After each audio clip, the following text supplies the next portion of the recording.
The first major snowfall of 2018 brought as much as 9 inches of snow to parts of western Massachusetts, forcing some businesses to close early or not open at all. 22 News reporter Shani Whitlow joins us live from our Hampshire County Bureau after finding some of the businesses that did stay open during the storm. Hi, Barry. There were some businesses here in Hampshire County that braved the start of the storm, and one was State Street Fruit Store. They stayed open for a while. The owner, Richard Cooper, told 22 News that they service a lot of emergency personnel, and while 22 News was there, we saw our fair share come and go. Snow-covered roads, low visibility, and employee safety forced Thornes Marketplace and that State Street Fruit Store to close early. This community grocery store sells everything from wine to cheese, cutting their hours in half. The store closed 8 hours early so employees wouldn't risk being stranded at the store. We don't want our second shift staff have to drive through this weather.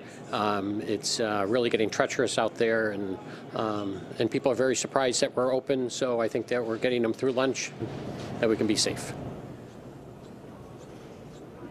State Street Fruit Store normally serves about 550 people by lunchtime. Now, despite only being open for half the day, by lunchtime, State Street Fruit Store served about 400 people. Reporting live from our Hampshire County Bureau in Northampton, Shani Whitlow, 22 News.